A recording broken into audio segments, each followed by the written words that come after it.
Bismillahi walhamdulillahi wassalatu wassalamu ala rasulillahi wa ala alihi wa sahbihi ajma'in.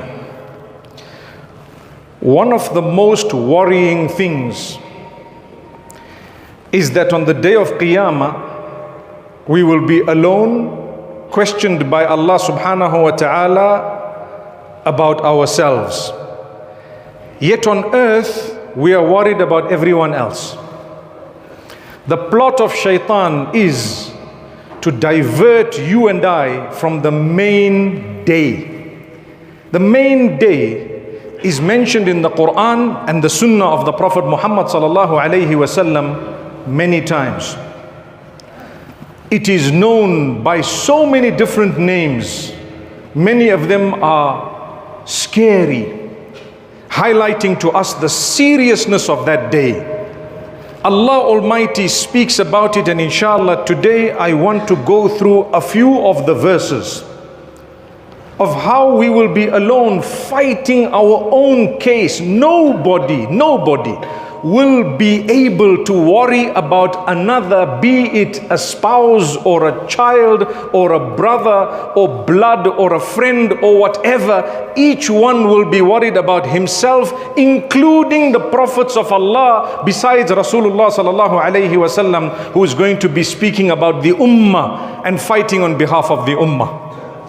Kullun yaqulu nafsi nafsi. Everyone is going to be saying, me, myself, I'm worried about myself, I'm worried about myself. In fact, Allah says on that day, يَوْمَ يَفِرُّ الْمَرْءُ مِنْ أَخِيهِ وَأُمِّهِ وَأَبِيهِ وَصَاحِبَتِهِ وَبَنِيهِ لِكُلِّ امْرِئٍ مِّنْهُمْ يَوْمَئِذٍ شَأْنٌ يُغْنِيهِ.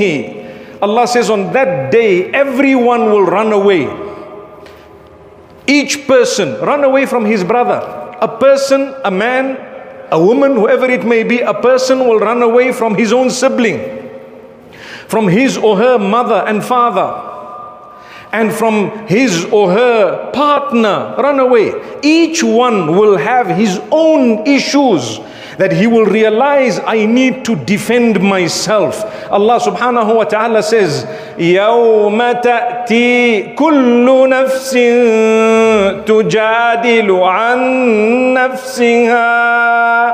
On that day, every soul will come and fight his or her own case. Fighting, literally worried, what did I do? What on earth did I do? Allah warned me about a day of judgment, and He told me, worry about yourself. You are going to come to us. وَكُلُّهُمْ آتِيهِ يَوْمَ الْقِيَامَةِ فَرْدًا. Each one of them, meaning us, is going to come in front of Allah alone. You know what you did in your life. You know how much muck you've been in. You know what sins you've committed, how far you've been from Allah. You know absolutely everything. But guess what? There will be so many things that you may have forgotten. And at times there are sins we commit without realizing we're committing a sin. And Allah says, we told you to worry about yourself. One of the favors of Allah is seeking forgiveness. That will get you a long way. طُوبَى لِمَنْ وُجِدَ فِي صَحِيفَتِهِ إِسْتِغْفَارًا كَثِيرًا. The Prophet ﷺ says, give good news of paradise to the one in whose books a lot of istighfar will be found. On the day of judgment, every little while, istighfar, istighfar, istighfar. After every salah, do your istighfar. Do your istighfar on a daily basis. Why do you think the Prophet Muhammad sallallahu alaihi wasallam sought forgiveness up to 100 times a day when he did not need it? He didn't need it. Ma'soom. He was clear. He didn't need it. Because if we follow his example, we will also be doing istighfar 100 times a day. And not just pay lip service to it, but we space it out through the day and we think about it. And yes, you may want to do 100 sitting at once, but make sure you know what you're saying. Make sure you're concentrating. That will help you on the day of judgment. It's going to come on a very beautiful place that you need it on the day of judgment. But Allah tells us, you know what? On that day, you're going to be alone. We are never ever going to ask you about someone else. وَلَا تَزِرُ وَازِرَةٌ وِزْرَ أُخْرَى ثُمَّ إِلَىٰ رَبِّكُمْ مَرْجِعُكُمْ فَيُنَبِّئُكُمْ بِمَا كُنْتُمْ تَعْمَلُونَ. Allah says, no soul shall be burdened with what someone else did. Not anyone. What they did, Allah's not going to ask you, listen, come here. What did your neighbor do? Quickly tell us. No way. What did that guy do? No chance. What did you do? That's what Allah is saying. And Allah Almighty is telling us that then He will inform us on that day of our deeds. Because like I said, some, although we know what we did, over time we tend to forget. You commit a sin when you're 18. By the time you're 80, you may not remember. When we seek forgiveness, we say, Astaghfiruka lima la a'lamuhu. We know that dua, right? I seek your forgiveness for that which I don't even know. Either I can't remember it, or either I didn't realize I was committing a sin. My brothers, my sisters, one of the plots of shaitan is to make you commit sin while you're oblivious that you're committing sin. So we actually trivialize the sin without realizing, wallahi, it is massive. Backbiting is something that is a destroyer. It's a destroyer. When you backbite someone, the Quran says in Surah Al-Hujurat, أَيُحِبُّ أَحَدُكُمْ أَن يَأْكُلَ لَحْمَ أَخِيهِ مَيْتًا فَكَرِهْتُمُوهُ وَاتَّقُوا اللَّهَ. Would you like that one of you eats the flesh of his dead brother? It's detested. Allah says, if fear Allah, be conscious of Allah, you're coming back to us. Now, why is backbiting even worse? Because Allah is Ghafurur Rahim. When you commit a sin between you and Allah, He may forgive you, He will forgive you. But people are not Ghafurur Rahim. When you commit a sin against someone, Allah says, I'm going to call them and ask them, do you forgive this person or not? If they don't, then it's up to them and you. And that's what it is. They may take away your good deeds, or you may take away their bad deeds. And on that day, the currency is actually deeds. You want Jannah, Allah says you pay. Not in rands, not in Zimbabwe dollars.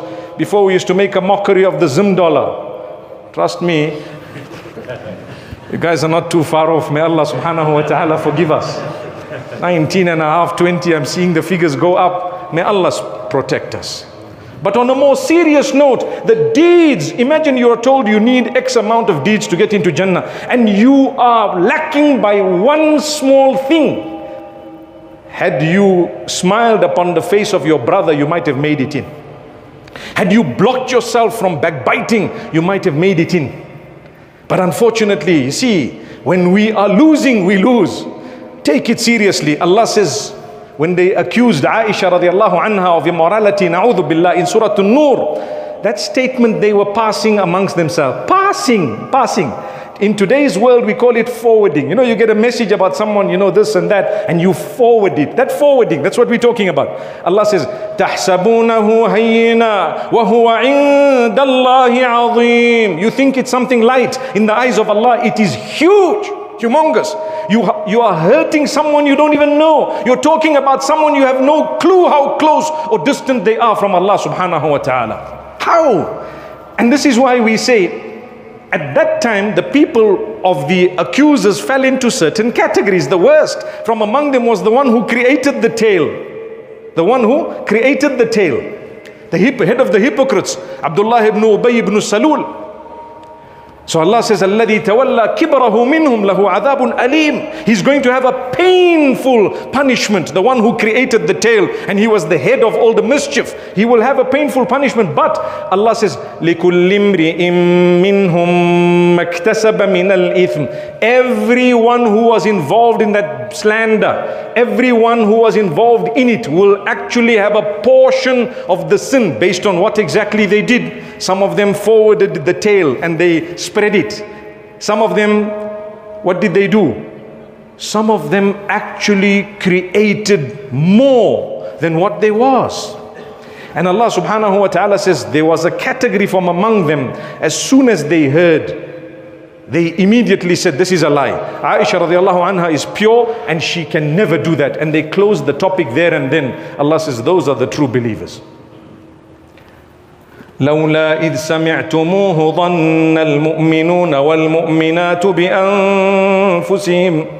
بأنفسهم خيرا وقالوا هذا إفك مبين. The true believers, when they heard it, it was for them to say, you know what, this is a lie. This is a lie. It's a fabrication. Because if we can't do it, she's not going to do it. What would it cost you to think good of the other? One of the ways of your entry into Jannah, wallahi, is something known as husnul dhan, to think good of your brothers and sisters. You see someone walking, perhaps they might have tried to clean the street. It has happened in the past. And they moved a few bottles and you saw the bottle in the hand. I'm not trying to help those who have a drinking habit. Astaghfirullah, you need to get rid of it. But I'm saying not everyone that you might have seen at a certain place is guilty of committing the sin right to the end that may have been committed at that place. So go easy, think good. No, perhaps they were just cleaning up. No, perhaps they went to do this, perhaps they went to do that. In a good way. So what does shaitan do? Wallahi, he makes us oblivious of the day we're going to meet with Allah. That's the main plan. So you tend to forget, and you forget how serious it is. I'm not here to doom you. I'm looking forward to the day of the meeting with Allah. And I have hope in the mercy of Allah. We are mu'mineen. We try our best. We do our best. And we have hope in the mercy of Allah because He will forgive us by His mercy. We look forward, but we are concerned. What's the concern? I'm a bit worried. You have to be concerned that may Allah accept our deeds. There's a lot of consolation in the Quran and the Sunnah. Can I give you one? Beautiful one. You see the magicians of the Pharaoh at the time of Musa alayhi salam, Moses, may peace be upon him. Those magicians, they were engaged in magic. Magic is shirk. Anyone who engages in it or orders it or instructs it or actually is involved in it, Allah says that's one of the major sins, if not the biggest. Shirk. Man sahara faqad ashrak. Whoever has cast a spell has committed shirk. That's the hadith of the Prophet sallallahu alaihi wasallam. But those magicians, when they saw what came in front of them as their little sticks and stones or sticks and ropes were actually swallowed, they immediately fell prostrate. They made sujood to who? For the first time, to Allah. And what did they say? We believe in the Lord of Musa and Harun. That's all they said. قالوا آمنا برب العالمين رب موسى وهارون. We believe in the Lord of the worlds, the Lord of Musa and Harun. May Allah's peace and blessings be upon them. Immediately Fir'aun threatened them and he told them, I'll execute you. They said, look, we don't mind. Do what you want. Whatever you're going to do, it's only going to be on this earth. As for after this life, you got nothing. No say, no control, no zero. So he executed them. How many sujood had they made? One. You follow? Allah says we gave them Jannah and paradise. How many sujood did they make? One. What did they say? We believe in the Lord of the worlds, the Lord of Musa and Harun. They were executed as a result. You and I, how many sujood have you made in your life? Wallahi, we don't know. Do you agree? We don't know every day. If Allah accepts one of those, don't you reckon there's good news for you and me? May Allah help us. May Allah grant us. I told you that there's a lot of good news also. You look forward to it. Ya Allah, accept my sujood. It's only for you. I can never, and none of us can ever put our heads on the ground for anyone or anything besides He who made us. Don't you agree? Imagine going down on the ground. I can't imagine it. I will never do it for anyone besides the one who made me. That's it. And if I've done it and I say, Subhana Rabbi Al-A'la, I already know I've declared the praise of my Lord. You are the greatest, you are the highest. Inshallah, He will accept it. What else? I have hope. This is Allah. So Allah tells us on the day of judgment, you're going to come alone. Yet on earth, you were worried about everyone else and not yourself. So I want to pause for a moment and I want to tell you, don't get trapped. People get trapped. Pious people get trapped. Ulama get trapped. Those who are generally practicing get trapped. Sometimes they get trapped more in this field and in this front than those who might not be that practicing. May Allah make us all steadfast on the deen. So you notice, what do you notice? People worried about others. They talk about what's wrong with you, but 10 things are wrong with them which they're ignoring. Allah says on the day of judgment, we're not going to ask you about this guy. We're going to ask you about yourself. You find people uttering things, saying things about all others, but what about themselves? I told you the winner, the true winner is the one who's worried about himself. Listen to another hadith. Tuba liman shaghalahu aybuhu an uyubin nas. Give news of a place in Jannah, a special place in paradise called Tuba, to the ones whose own weaknesses keep them occupied from engaging in the weaknesses of others. So what this means, I need to do nahi anil munkar. I need to remind people, but remind in a respectful way. Don't belittle, don't abuse, and don't insult. When someone is doing something wrong and you want to say something, be very calm. Allah tells you when you're speaking to the disbelievers and the enemies of Islam, speak to them with wisdom. In the case of the Pharaoh, Allah told the prophets of Allah, Allah said, go speak to him softly, nicely, perhaps he might listen. And Allah knew he would not listen. Allah knew he's not going to come. But Allah told him, go, speak softly, speak kindly, speak in a good way. Because Allah wanted to teach us that in your lives, you speaking to others. Sometimes I watch the politics between the scholars. And I feel to myself, subhanallah, in our own fraternity, the language that's used. Allah denied Musa alayhi salam to talk to Fir'aun like that. Sometimes the titles we give one another, na'udhu billah, where is the concern for my qiyamah? Insha'Allah, I will never do that, because if you are really and truly worried about that day, that's the biggest day ever. It's got so many scary names in the Quran. You would never ever open your mouth with a disrespectful term to refer to another believer, let alone a scholar. And this is why Man kana yu'minu billahi wal yawmil akhiri falyakul khayran aw liyasmut. Here's the Prophet ﷺ, he clearly tells you, whoever truly believes in that last day and in accountability, I'm going to go back to Allah and answer for myself, they will only say good words or they will keep quiet. There's nothing else. You either say good words or you remain silent. Because if you get trapped by shaitan, you will find yourself talking about others and so on. And when you want to correct them, you justify. I can insult, I can abuse, I can do, because why? I'm doing their islah. That's an excuse. Wallahi, you need to do your own islah. If the Prophet Muhammad is not your qudwa and your leader and the one whom you are trying to emulate, then you need your own islah. You need to correct and rectify yourself. Don't be abusive. You can correct and disagree however much you want, but you got to be respectful. You have to be a person who does not insult and abuse. The hadith says a mu'min is not someone who is fahish and badhi, not a person who's abusive, insulting, vulgar and so on. Today we are becoming like that. I am here to tell you, let's be concerned about our akhirah. Make dua for me, we make dua for you. May Allah gather us in Jannah. May Allah make that day easy for you and I. Do good deeds and continue to do good deeds, and don't waste them by doing bad deeds. And if you want to engage in the life of another, do so positively, and you see how Allah will bless you and your offspring. And learn to love. The ummah is going through challenges. We are mu'mineen, we are believers. Try to look for reasons why people are Muslim rather than trying to look for reasons why they are not Muslim. Because if you want to look for reasons why they are not Muslim, we are all sinful. Each one will stand in the masjid thinking, I'm the only Muslim, these guys are astray. You see, today this guy came to talk in our masjid. You know what? You better watch out. He's not even a proper Muslim. You can't read salah behind it. This type of thing, we hear it. Trust me, the losers, the only losers are the ones who have such dirty ideas. The rest of them, inshallah, we can benefit. I promise you. I want to end with one verse. I want to end with one verse that just came to my mind now. Very, very strong verse. You see in Surah Al-A'raf, Allah talks about those people who used to say that the other people are not going to go to Jannah. Right? We get that in our communities, every community. They say, those guys know Jannah. These guys, Allah won't have mercy on them. Allah says in the Quran, He's going to call those people. And the other ones who used to say that He's not going to have mercy on them.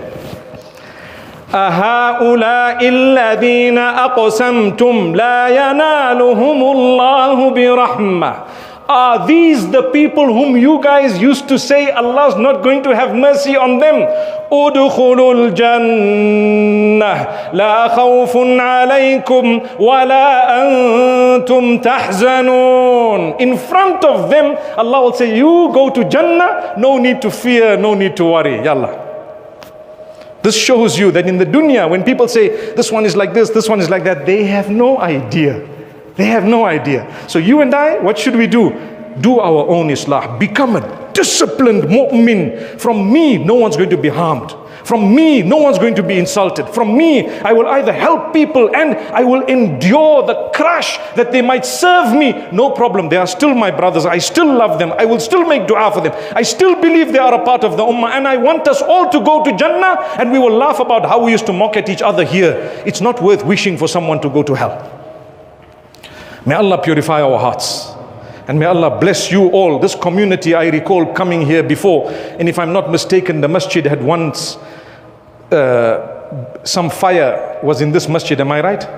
Some time back. May Allah Almighty grant you all goodness, and your communities, may Allah bring the hearts together and help you to respect one another. أقول قولي هذا وصلى الله وسلم وبارك على نبينا محمد.